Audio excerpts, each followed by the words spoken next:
Jangan lupa subscribe YouTube channel Metro TV News dan jangan lupa nyalakan notifikasinya. Pemirsa, untuk lebih lanjut memaknai pertemuan yang terjadi antara Presiden Joko Widodo dan Presiden Ukraina Volodymyr Zelensky, kita sudah terhubung dengan Guru Besar Hukum Internasional Universitas Indonesia, Profesor Hikmahanto Juwana melalui sambungan virtual. Selamat siang, Prof. Hikmahanto. Selamat siang, Jordan. Ya, terima kasih Prof. Hikmahanto telah bergabung bersama kami di Newsline. Saya mau mengkonfirmasi, Prof. Hikmahanto, kita sama-sama baca apa sikap yang sudah ditunjukkan oleh Presiden Joko Widodo dengan berkunjung ke Ukraina, bahkan membawa ibu negara. Ini adalah kunjungan dari pemimpin negara di Asia pertama yang bahkan mengunjungi Ukraina selama masa invasi ini. Apa sebenarnya sikap yang ingin ditunjukkan oleh Presiden Joko Widodo dalam lawatannya kali ini? Ya, ada 3 hal. Pertama adalah sebenarnya memang betul beliau adalah pemimpin Asia pertama yang berkunjung, tetapi beliau menunjukkan bahwa dalam kapasitas sebagai Presiden G20, beliau tidak mau tercatat dalam sejarah bahwa ketika ada krisis seperti ini dan Indonesia memiliki kesempatan untuk berbuat, tidak berbuat. Jadi ini menunjukkan bahwa Bapak Presiden ingin berbuat. Itu yang pertama. Yang kedua adalah ketika beliau sampai di Ukraina, sebenarnya Ukraina memberikan jaminan keamanan. Tapi kita tahu bahwa Ukraina ini sedang dalam keadaan diserang oleh Rusia. Nah, dengan membawa Ibu Iriana, menurut saya menunjukkan bahwa keamanan tidak hanya dijamin oleh Ukraina, tetapi juga oleh Rusia. Karena apa? Karena Bapak Presiden ketika akan berkunjung sudah mengumumkan kapan beliau ada di Kiev. Nah, ini berbeda kalau misalnya kita lihat Perdana Menteri Inggris Boris Johnson atau Menteri Luar Negeri, Menteri Pertahanan Amerika Serikat yang datang ke Ukraina, mereka tidak mengumumkan diam-diam karena kita tahu bahwa Amerika Inggris itu justru sangat berpihak pada Ukraina karena membantu uang, membantu senjata untuk melawan Rusia. Nah, yang ketiga bahwa dengan kehadiran Bapak Presiden dan kemudian diterima nanti sore waktu di Rusia, ini menunjukkan pada saya bahwa sebenarnya Rusia itu ingin sekali bahwa serangan ini berakhir. Tetapi Rusia tidak mau bertindak seperti Amerika Serikat yang keluar dari Afghanistan secara tiba-tiba dan kemudian membuat kekacauan di Afghanistan. Dan kemudian banyak pihak mengatakan Amerika Serikat kalah dengan Taliban. Nah, Rusia tidak mau seperti itu. Sehingga apa? Di sini Rusia membutuhkan pihak ketiga untuk menyelamatkan muka Rusia. Kalau misalnya Rusia akhirnya menghentikan serangan itu. Nah, indikasi bahwa Rusia ingin seperti itu karena apa? Karena Indonesia di awal-awal serangan Rusia, kita ini termasuk mensponsori resolusi yang disponsori oleh Amerika Serikat, kita menjadi co-sponsor yang mengutuk Rusia. Harusnya Rusia kan bisa mengatakan, Indonesia kamu tidak netral, sekarang kamu datang ke sini buat apa? Tapi ini tidak. Rusia mengatakan, saya tahu kamu tidak netral, tapi saya butuh kamu untuk bisa saya keluar dari permasalahan yang sekarang mereka hadapi ini. Jadi disitulah kalau menurut saya simbol-simbol yang ada pada waktu kunjungan Bapak Presiden. Bahkan Bapak Presiden juga mengatakan bahwa silakan Presiden Zelensky bilang ada pesan yang mau disampaikan kepada Presiden Putin. Itu menunjukkan pada saya apa? Menunjukkan bahwa Presiden Zelensky ingin menyampaikan kepada Presiden Putin melalui Presiden Jokowi bahwa kita tidak lagi akan menyerang warga negara kita, warga negara Ukraina, yang masih mempraktekkan budaya Rusia, termasuk menggunakan bahasa Rusia. Karena ini yang menjadi alasan kenapa Presiden Putin melakukan serangan ke Donbas, karena dianggap bahwa otoritas di Ukraina mau melakukan genosida terhadap warga negaranya yang masih memegang budaya dan menggunakan bahasa Rusia. Seperti itu. Baik, tapi Prof. Hikmahanto tadi mengatakan menarik sekali bahwa dengan adanya simbol-simbol yang sudah disebutkan tadi, salah satunya terkait dengan jaminan keamanan. Kita bisa lihat bahwa dengan membawa ibu negara saja artinya jaminan keamanan tidak hanya datang dari Ukraina tapi juga dari Rusia. Kemudian Indonesia sendiri yang di awal-awal invasi ini ikut Amerika dan dianggap tidak netral atau pro Ukraina, kemudian nampaknya Presiden Rusia akan menerima kedatangan Presiden Joko Widodo. Nah, dengan adanya indikasi-indikasi ini, apakah artinya kemungkinan besar pendapat dari Presiden Joko Widodo ini benar-benar signifikan didengarkan oleh kedua pemimpin negara tersebut, baik Volodymyr Zelensky dan juga Vladimir Putin?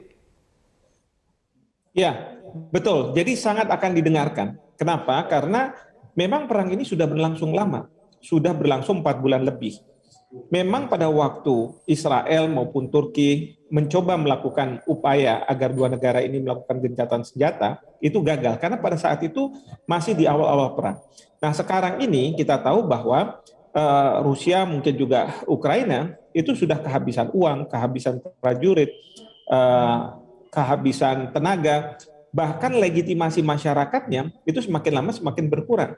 Sehingga perang yang oleh Rusia diprediksi atau serangan yang diprediksi oleh Rusia itu berlangsung dalam waktu mingguan, ternyata sudah sampai 4 bulan. Dan ini menurut saya harus bisa diselesaikan. Nah, sementara perang itu belum dimenangkan oleh Rusia, tapi situasi sudah seperti sekarang, maka Indonesia akan hadir ini sangat disambut. Karena setahu saya sampai 4 bulan ini belum ada negara yang menyediakan diri untuk menengahi permasalahan ini, utamanya sekali dalam rangka melakukan gencatan senjata antara dua negara ini. Seperti itu. Tapi gini, Prof. Hikmahanto melihat apa yang dilakukan Indonesia, dan Prof. Hikmahanto tadi mengatakan nampaknya kemungkinan besar untuk pendapat dari Presiden Joko Widodo ini didengar. Apa bargaining positionnya Indonesia sebenarnya untuk bisa didengarkan oleh kedua pemimpin negara tersebut? Apakah karena Indonesia menjadi presidensi G20 atau seperti apa sih sebenarnya? Atau ada hubungan lain? Kalau kita tahu mungkin ikatan historis Indonesia punya ikatan dengan Belarus. Belarus dulu pernah mendukung kemerdekaan Indonesia terlepas dari Belanda tahun 1945. Apakah faktor itu atau ada faktor lain laginya? Kalau menurut saya bukan faktor itu semua, tapi faktor adanya kesempatan dan tepat waktu, ya. Adanya kesempatan dan tepat waktu. Kesempatannya ketika Bapak Presiden menghadiri G7, dan tepat waktunya karena Rusia dan Ukraina sudah lelah dan membutuhkan ada figur pihak ketiga yang bisa menjadi alasan bagi terutama Rusia untuk bisa menghentikan perang ini. Jadi seperti itu sebenarnya Indonesia diuntungkan. Memang kita secara umum dibungkusnya bahwa kita sebagai Presiden G20, tentu kita juga sebagai negara yang konstitusi kita memandatkan bahwa kita harus ikut dalam ketertiban dunia. Bahkan yang ketiga, Bapak Presiden sudah mengatakan bahwa kalau perang ini tetap terjadi, tetap berlangsung, maka yang akan terdampak adalah negara-negara berkembang seperti Indonesia. Kenapa? Karena pasok supply chain dari pangan ya itu akan terganggu. Nah, oleh karena itu Bapak Presiden ketemu G7 membicarakan hal tersebut, mungkin juga membicarakan hal tersebut juga ke Presiden Zelensky karena Ukraina pemasok gandum terbesar di banyak negara berkembang. Lalu nanti akan bicara hal tersebut di Rusia dengan Presiden Putin karena Rusia mempunyai bisa pemasok pupuk terbesar juga di banyak negara berkembang. Jadi dibungkusnya seperti itu. Tapi kesempatan bahwa waktu yang tepat di mana Rusia sudah lelah, Ukraina sudah lelah, dan tidak kemana-mana perang ini, maka dibutuhkanlah pihak ketiga tersebut. Baik, dibutuhkan pihak ketiga untuk bisa dalam tanda kutip menjadi mediasi atau untuk bisa mendorong resolusi perdamaian dari apa yang sudah terjadi. Nah, kira-kira Pak Hikmahanto, apa yang kemudian harus diakomodir dalam tanda kutip lagi untuk bisa memenangkan hati Ukraina dan juga memenangkan hati Rusia agar mereka sama-sama mendapatkan win-win solution? Apa yang kira-kira bisa diakomodir dan diupayakan? Kita akan bahas Prof. Hikmahanto usai jeda. Pemirsa, jangan kemana-mana, Newsline masih akan kembali usai jeda berikut ini. Tetaplah bersama kami. Pemirsa, Anda masih bersama kami di Newsline. Presiden Joko Widodo menemui langsung Presiden Ukraina Volodymyr Zelensky di Istana Mariinsky, Kiev, Rabu 29 Juni 2022 pada sore waktu setempat. Keduanya terlihat sama-sama mengenakan kemeja dan sepatu sneakers. Kita lihat bersama pemirsa, Jokowi terlihat memakai busana yang memang sudah menjadi trademark Presiden Joko Widodo selama ini, yakni kemeja putih, celana panjang hitam, dan sneakers hitam bersol putih. Sedangkan Presiden Ukraina Volodymyr Zelensky memakai kemeja hijau, celana panjang abu-abu, serta sneakers abu-abu bersol putih. Presiden Joko Widodo dan Presiden Ukraina Volodymyr Zelensky pun sama-sama menggulung lengan baju hingga siku. Zelensky dikenal kerap memakai kaos oblong warna hijau militer dalam penampilan publiknya. Pilihan pakaian itu diyakini untuk menunjukkan rasa solidaritas Zelensky kepada elemen-elemen militer Ukraina yang tengah mempertahankan negara di garis terdepan. Advisor to the President, Ambassador of Ukraine to Indonesia.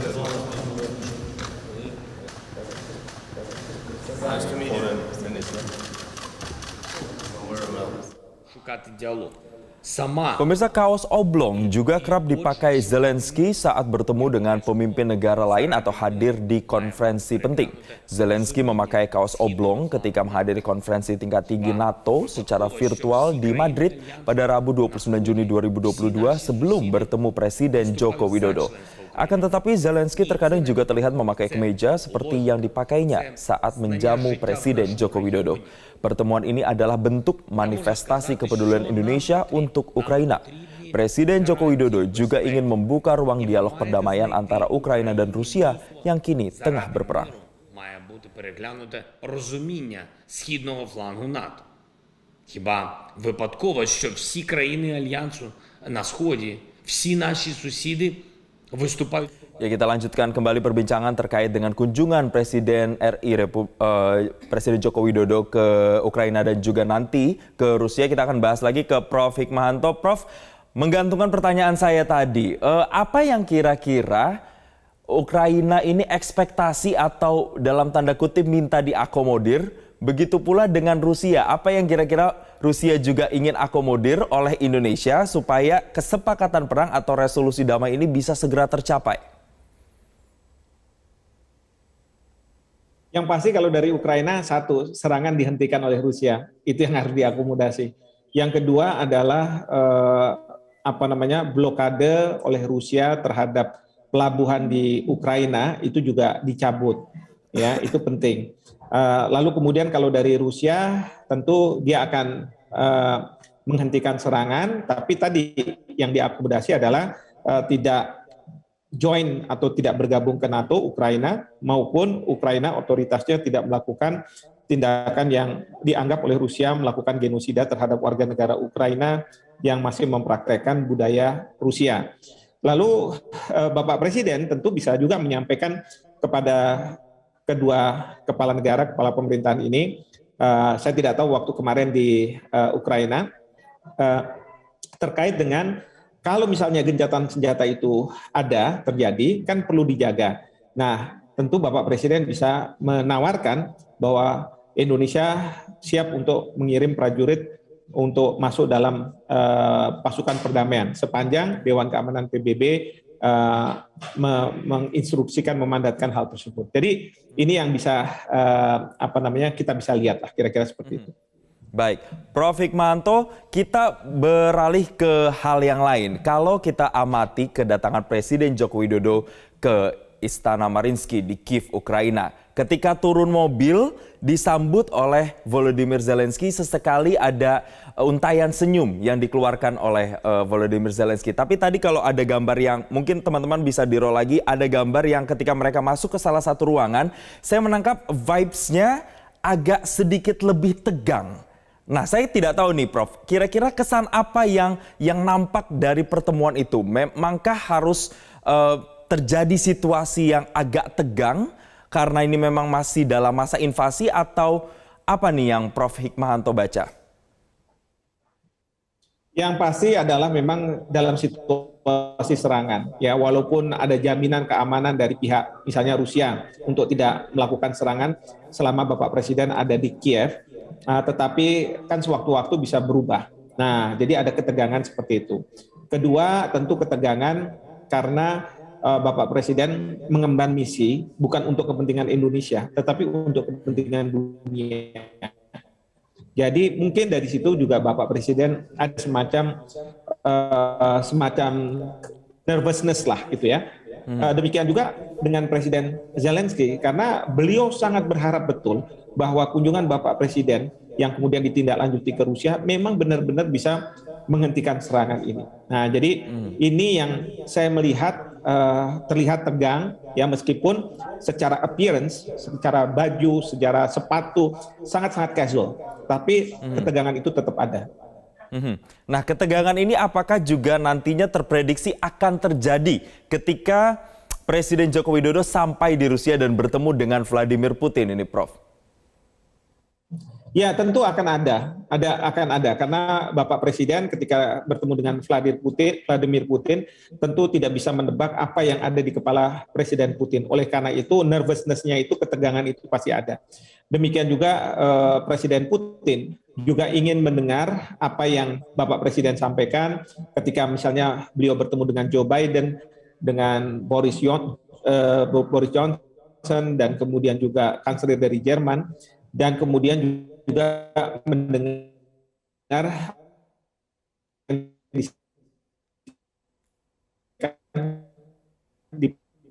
disampaikan oleh Presiden Zelensky yang mungkin antara dua kepala negara, kepala pemerintahan yang tidak perlu tegang, tetapi ketegangan itu ada karena sekali lagi ini situasi yang tidak normal, ya situasi yang tidak biasa begitu ya. Jadi dan Bapak Presiden ini kan juga bukan melakukan kunjungan yang secara bilateral, tetapi membawa misi perdamaian seperti itu.